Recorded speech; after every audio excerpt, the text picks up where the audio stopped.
Candidato. Pavanato. Olha lá, o sertanejo tá aí, Pavanato. O Pavanato foi o único que eu conheço que votou contra o IPTU. Exatamente. Esse é bom. Foi o único. Menino é bom. Menino é bom. Estão reclamando do corte rápido, mas pelo menos votar trinca de asa. Não é? E veio com uniforme. Votou contra o IPTU. E aí, Nicolas? E agora? E agora, o que vai ser? Porque na quaresma agora eu estou fazendo uma análise da minha vida. Eu votei muito mal. Principalmente para deputado federal, deputado estadual. Sim. Senador eu votei mal também. Vixe. Eu votei muito mal. Vereador? Vereador... Pior. Também. Eu nem lembro. Também. Pior. Vereador? Nem lembro. Também, mas eu votei mal. Votei muito mal. Fez uma análise e falou, putz. E agora eu tô lendo O Príncipe, do Maquiavel, por indicação do meu filho. Ele falou, pai, sabe por que você votou mal? Porque você não leu Nicolau Maquiavel. Eu falei, beleza, me dá o livro. E ele diz o seguinte, no poder só tem 2 jeitos de você chegar no poder. Ou é pela fortuna ou é pelo virto, que é você ser virtuoso. E não é no conceito moral. Certo. Se pela sorte, se tiver sorte, pá, deu sorte. O Nicolas apareceu, aconteceu alguma coisa, ganhou a eleição, poderoso. Aí que tá. E ele compara a fortuna a um rio. Quando o rio tá calmo, tudo é bom. Quando o rio está complicado, quando o rio está com as suas águas, sujo, aí você vai precisar ser o cara que tem o virto. Que é o quê? Que é a coragem, que é o cara que não tem medo de tomar decisão, que é o cara que tira o dele e bate na mesa e fala, eu vou resolver o problema. E ele diz o seguinte, para ser um cara bom na política e no poder, você tem que ter a astúcia da raposa e a força do leão. Meu Deus. E é assim que eu vou fazer o voto na minha próxima eleição. Boa noite, Brasil! Boa noite, Brasil! Não me diga não! Não me diga não! É o Emílio na eleição! Nicolau Maquiavel. Eu não voto mais em amigo. Não tem mais amor. Não tenho mais amor. Acabou meu amor. Frieza do voto. Acabou. É raposa e leão. Vai perguntar pro GPC. A astúcia da raposa e a força do leão. Boa. É você que eu vou votar? E aí? Não sei. Não dá, né? Você vota onde? Em São Paulo? Eu voto em São Paulo. Então você não vai votar em mim. Ele pode mudar pra... você pode... Não, acho que não dá.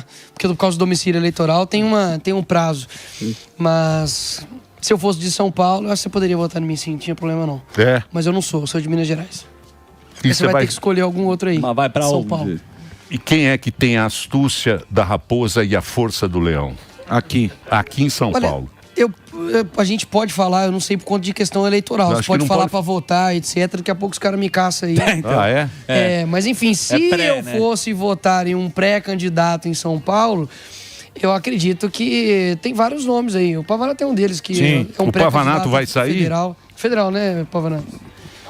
Ele acha que sim, candidato. Candidato. Tem o cheiro daqui. O Pavanato é um deles. É porque agora é engraçado que some os nomes, né, cara? Igual as brincadeiras lá do Celso Portiolli. Eu tenho certeza, cara, que você esquece. Assim, qual é a capital do Brasil? Ai, meu Deus. Mas eu acho que tem muita gente boa. Por exemplo, eu vou citar alguns outros nomes que vêm aqui na minha mente, tá? No Nordeste ali, por exemplo, no Ceará, você tem o André Fernandes, que fez uma campanha estupenda ali para prefeito. Lutou contra a máquina, Emílio, assim, de um jeito absurdo. Perdeu por diferença de 6 mil votos. Ele teve aqui. É nada lá. E a gente sabe que a máquina, amigo, lá no Ceará, em Fortaleza, é diferenciada, né? Então foi uma campanha, assim, inacreditável. Ele, inclusive, teve mais votos lá do que o Bolsonaro na campanha presidencial. Então ele conseguiu furar uma bolha. Você tem, enfim, lá em Belo Horizonte, você tem o Pablo também, que é o vereador, mas eu vou estar também lá de BH, que eu apoiei ele nessas eleições. Tem o Guilherme Kilter, que é lá de Curitiba. Aqui em São Paulo também tem o Pedro Ponce, que fica ali na rua. O Douglas Garcia, que também fica na rua, fazendo perguntas para as pessoas também, fazendo esse embate ideológico. Ana Campanholo, lá em Santa Catarina também, para mim, é uma das mulheres mais capacitadas aí que a gente tem em nível de intelectual profundo mesmo. Você vê que ela estuda, você vê que ela é uma pessoa extremamente capaz. O Felipe Barros, lá no Paraná, também é um que vem, eu acho que para Senado. Então, sim, tem muita gente boa. O Thiago Medina, que inclusive hoje, cara, está instaurando a CPI do caso lá do prefeito de Recife, que passou o PCD para trás. Pelo amor de Deus. Para poder jogar o cara para frente. Putz. E esse cara era filho do juiz que beneficiou ele na decisão. Brasil, Zil. Agora me fala uma coisa, quem é o cara que eu tô na quaresma, hein? Sim, está tranquilo, tô vendo. Tô na quaresma. Focado, tá focado, claro, é focado. o período de reflexão, pô. A quaresma existe para isso, para você fazer uma reflexão. Quem é o cara? Porque você sabe que a direita é complicada. Ah, é? A direita é uma coisa muito complicada. Eu quero saber quem é a pessoa que vai fazer aqueles 32 bilhões de pessoas que não votaram na última eleição, sair de casa e votar. Quem é essa pessoa? Você está falando para presidente? Estou falando para presidente. Para tudo, né? Cara, eu acredito o seguinte, que essas pessoas que ficam no centro, elas precisam ser alcançadas, e o erro que a esquerda, que a direita tem, é de muitas vezes só falar para a base. Eu acho que é importante você ter uma manutenção da base. Esses dias mesmo atrás, né, fui, enfim, atacado no sentido de não estar apoiando o Flávio, e eu deixei muito claro, eu falei, olha, cada um é uma parte desse corpo. Se todo mundo querer ser mão, o corpo não vai andar. Exatamente. Se todo mundo querer ser pé, o corpo não vai enxergar. Então, você pode perceber que desde quando eu fui candidato a vereador e antes disso, quando eu não tinha cargo nenhum, eu sempre fiz vídeos voltados para alcançar outras pessoas. Por quê? Porque no fim das contas, quem já está comigo, já está comigo. Exato. Eu preciso alcançar outra pessoa. Então, hoje, tem muita gente aleatória, Total. Daniel, aleatória que me segue, assim, que muita gente que fala assim, cara, eu nem sabia que você... Tipo assim, não segue talvez outras pessoas de direita, mas me segue. Porque há um trabalho voltado para outros temas, e principalmente para os temas que realmente importam na vida das pessoas. Eu não tenho nada contra o perfil lá do deputado ser só urgente, virar um canal de notícias. Cara, você faz o que você quiser com o seu Instagram. Mas eu prefiro olhar para causas que são mais profundas, como, por exemplo, semana passada, eu fiz um vídeo, assim que eu soube, na verdade 19 de dezembro, assim que eu soube da manchete que a 9ª Câmara Criminal, dentro, né, do TJMG, deu uma decisão para poder livrar um pedófilo de 35 anos que tinha relações sexuais com uma criança de 12 isso em Minas, né? anos, em Minas Gerais. A mãe, inclusive, consentia, sabia, e a mãe recebia a cesta básica desse cara. Então, assim, claramente, um cara alienando aquela família para poder ter aquele tipo de abuso. A gente fez um vídeo e passou, sei lá, 3 dias, eu marquei uma reunião com o presidente do Tribunal de Justiça de Minas Gerais, passou menos de 24 horas, este mesmo juiz reverteu a decisão, ele colocou esse cara na cadeia, a mãe também, condenada a 9 anos de cadeia, e este mesmo desembargador já foi afastado do caso e a Polícia Federal já está investigando. Então isso foi através, obviamente, de pressão da internet. Tem um engajamento. E viva a internet, porque se não fosse a internet... Ia passar batido. Cara, o meu cargo, Emílio, ele tem um limite de atuação. E as pessoas falam assim, caramba, mas você só vai falar? Mas é claro, o parlamentar precisa falar, ele precisa falar. Então, assim, eu acredito que cada um tem uma função nesse aspecto e eu sempre olho realmente para causas, poxa. É por isso que eu tô aqui. Eu não vou ficar só falando para poder fazer campanha para alguém. Pô, imagina. Porque se for dessa forma, eu vou transformar o meu Instagram para uma coisa só. E eu não vou fazer isso. As pessoas são complexas. Existem pessoas que são diferentes umas da outra. Ela concorda talvez 30% com você e discorda 70%. Perfeito, tudo bem. sim. Vamos ganhar ela no 30%, pô. Sim. Vamos trazer ela para cá. Então, mas aí você acha que o Flávio vai ter a astúcia da raposa? Cara, eu espero que Porque sim. a astúcia, o que eu digo? É ele conseguir convencer a essas divisões e ir para um caminho só. Porque o velho Bolsonaro... Tá certo. O velho Bolsonaro era o cara que todo mundo se colou nele. Inclusive cara que se aproveitou do velho Bolsonaro. Porque você sabe que tem essa turma que fica indo e voltando. Você acha que ele vai ter astúcia nesse momento? Porque você pegar o governo federal, tá meio fraco, né? Não, meio fraco não, ele atingiu fraco, eu sei, mas é o Calango. O Calango, ele sempre... incrível. Mas eu acho que Calango o Flávio volta. cara, eu acho que sim. O Calango, você foi lá pro norte de Minas, lá tem Calango. Se você quiser, eu te levo lá ver os Calangos. O Calango, você fala, pô, cadê o Calango da República? Ele vê o Calango. Cara, na época de campanha, inclusive eu vi isso de um cara do PT, falou assim, na época da campanha, o Lula se transforma.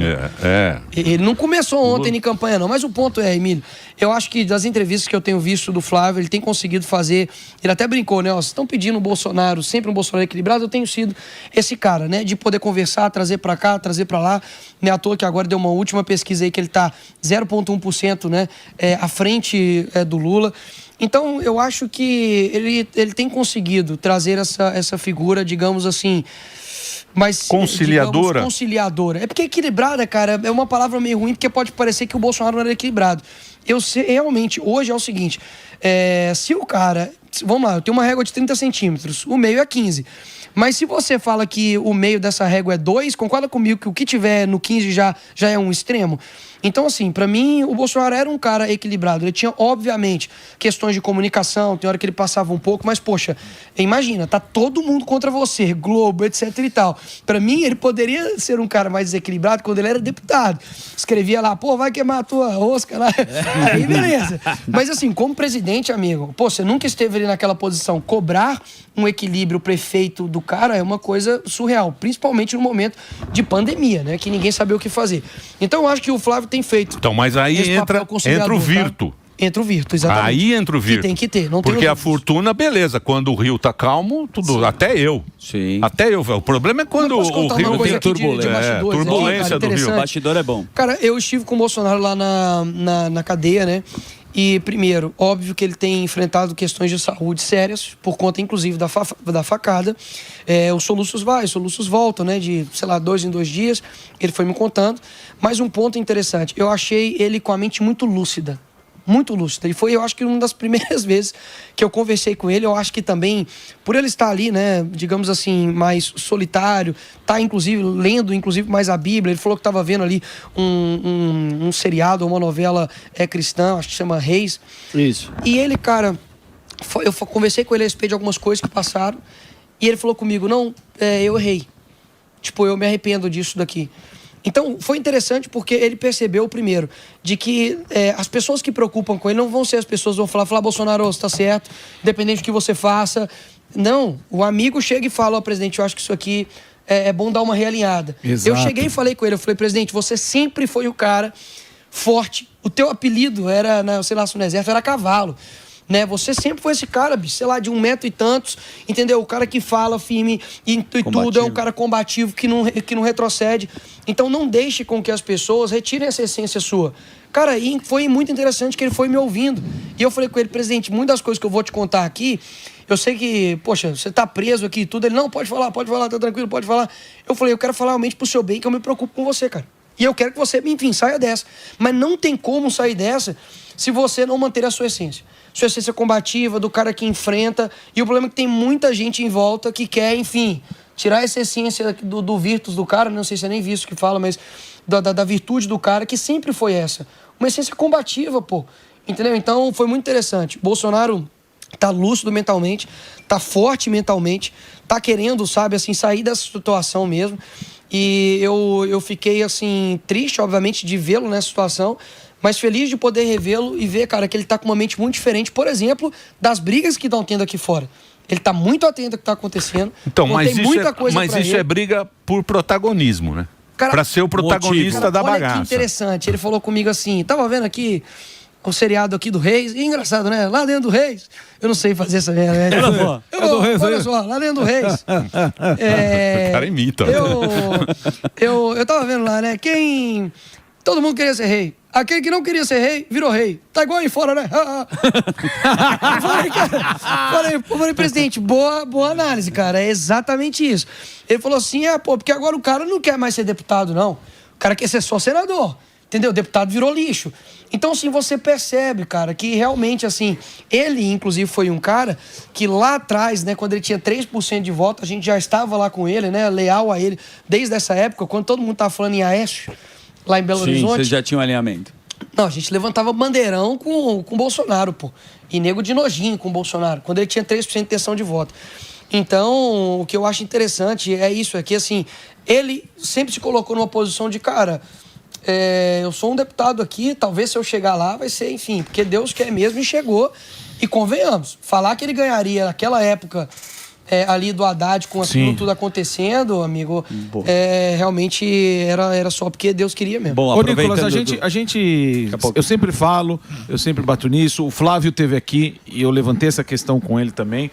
A gente sabe que o Jair é o cara que lidera aí a direita, mas a gente vê muitas pessoas também que têm o direito de se colocar como direita e ter a sua campanha. Eu não sei se já é certo, o Zema, Ratinho Júnior, e o que eu perguntei pro Flávio, pergunto para você também, qual que é a postura nos bastidores da direita, tanto seja bolsonarista ou seja quem for, de se juntar para tirar o mal, né, que é a esquerda, que todo mundo fala, ou se eles vão ali também se degladiar para tentar tirar voto, porque o Caiado veio aqui uma vez e falou, eu acho que tem que ter mais gente de direita, se pulverizar os votos no primeiro turno, beleza, e todo mundo se juntar no segundo turno. Sim. Qual que é a sua visão sobre isso aí? Não, minha visão é essa. Ontem mesmo foi, eu acho que um exemplo disso, né?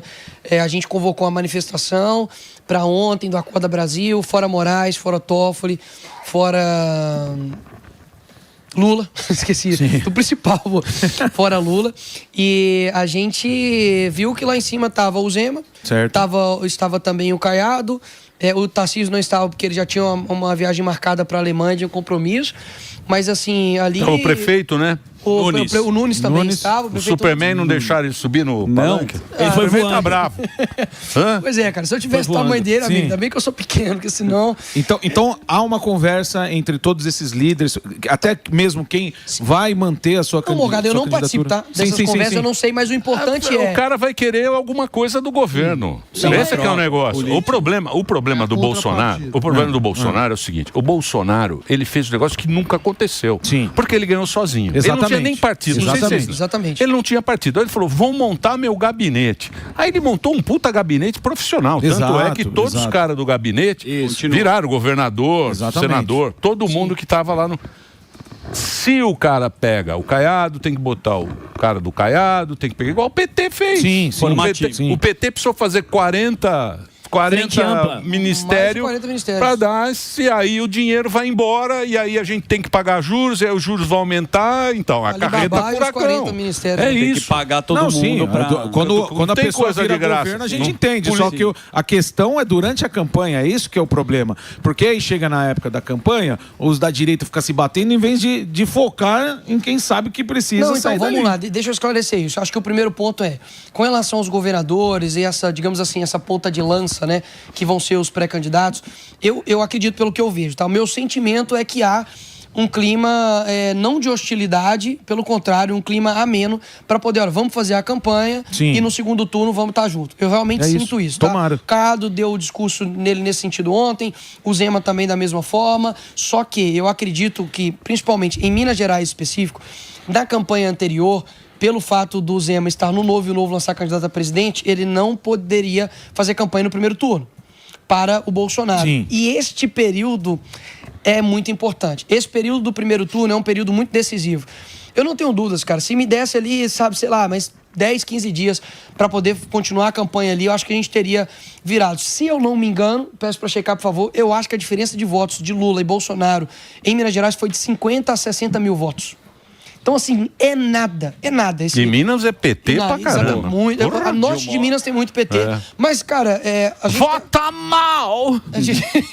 A gente tá conseguindo alterar isso aí aos poucos. Mas eu acho que a briga, o Morgado, que a gente muitas vezes vê no Twitter, que é um mundo paralelo, tá? Sim, isso aí. É Cara, paralelo, é um mundo total. paralelo. Né? Eu cheguei no domingo. A rua é diferente da Meu internet. irmão, eu cheguei domingo, depois meu irmão Paulo tava quebrando, nego falando que eu tava com amnésia, e me xingando, e falando que eu tava fazendo campanha pro Flávio, e que eu era irrelevante e tal, que eu só faço videozinho, mas me pedindo videozinho pra apoiar o Flávio, né? Vai entender essa galera. Aí eu cheguei no domingo, no almoço, assim, de família, eu falei, galera, vocês viram o que tá acontecendo aí? Minha tia, não. O que aconteceu? Que? Não, tô sabendo disso não. Perguntei pro outro, então, não tô sabendo. Então eu falei assim, cara, é um mundo paralelo, entendeu? De gente que fica ali, inclusive com uma estratégia muito bem definida, tá? Que é destruir qualquer um que possa, entre aspas, ameaçar o legado de qualquer pessoa. Então vamos lá. Eu posso falar bem pra você que eu sou um cara que eu saio correndo na rua, eu sou um cara que estou acompanhando a vila, eu acompanho tudo. O que está acontecendo com a maioria da população é o seguinte: eles estão precisando que alguém dê confiança. Ninguém tem mais confiança para abrir um negócio, para fazer alguma coisa, para fazer uma prestação. É o cara que vai dar confiança para a população. Porque todo mundo fala. O Bolsonaro teve aqueles 4 anos lá, com aquela Covid, que não sei o quê, o coveiro, aquela Mas coisa. deixou o caixa em dia. Apareceu o Lula, deixou o caixa em dia, sem dúvida. Aí apareceu o Lula, tiraram o Lula de lá, aquele rolo todo. sim. Falou, quem sabe é o Lula, aquele Lula da picanha. O Lula foi lá, esperto que é, colocou o Geraldo Alckmin, fez uma frente ampla, 40, carreta furacão, tal, não sei o quê, Brasilzão indo para onde vocês estão vendo, para onde a gente vai. Só que agora, o que acontece? Apareceu o Flávio. A princípio todo mundo falava, ih, outro Bolsonaro, porque outro Bolsonaro, se aquele, não sei o quê. E aí ele começa a subir nas pesquisas. Só que tem uma grande parcela da população que ainda está em dúvida, porque fala, o Lula já me encheu o saco, eu não aguento mais ver o Lula com esse chapéu agora que ele vai, eu não quero mais o Lula. Chega. Mas me aparece o filho do Bolsonaro de novo. Mas o cara tava, 32 milhões de gente que tá assim, meu querido Nicolas. É muita gente, né, Você vai ter que fazer alguma coisa. Não, peraí, o candidato sou Não é eu, não. lógico, pô. Vai ter que Candidato é convencer. o Flávio. Você entendeu? Você entendeu? Tem muita gente Não, que eu entendi, o candidato- E aconteceu isso na última eleição. Cara, eu acho que o candidato é o Flávio primeiro, né? Então, eu acho que não tenho dúvidas que ele, de verdade, ele já tem feito isso. Muita gente já tem falado comigo, cara, gostei dessa entrevista dele, ele foi ali, falou, tá realmente de um tom bem conciliador. E eu acho que, cara, sendo bem sincero, essa galera de 32 milhões, são 32 milhões de brasileiros, que é importantíssimo e que decidem a eleição, eles têm, cara, que entender o seguinte, você tá tomando a mesma decisão e tá tomando e pedindo um resultado diferente. Cara, o Lula já se provou o que é, meu amigo. Ele já se provou o que é. O cara só na campanha falou, não vou colocar amigo no STF. Meteu 2. E um era ex-advogado. Porque não vai ter sigilo. Meteu sigilo nas coisas dele, da Janja, no Planalto, até em reunião com o dono do Banco Master. O cara falou que, enfim, teria picanha, não teve. O cara literalmente falou que, enfim, né, ia cuidar do Brasil, etc e tal. Estamos com um rombo gigantesco, principalmente nas estatais, Correio quebrando. 85 milhões do seu dinheiro para poder financiar desfile de carnaval. 14 bilhões para poder financiar a Lei Rouanet, artistas que não precisam disso. Porque eu não sou contrário à Lei Rouanet. Acho que a Lei Rouanet pode, sim, ajudar a financiar ali um pouco, ali e tudo, artistas que estão, enfim, começando. Mas o que acontece hoje no Brasil não é isso. É literalmente dar R$1 milhão para Caetano Veloso. Caetano Veloso precisa de mídia, pô.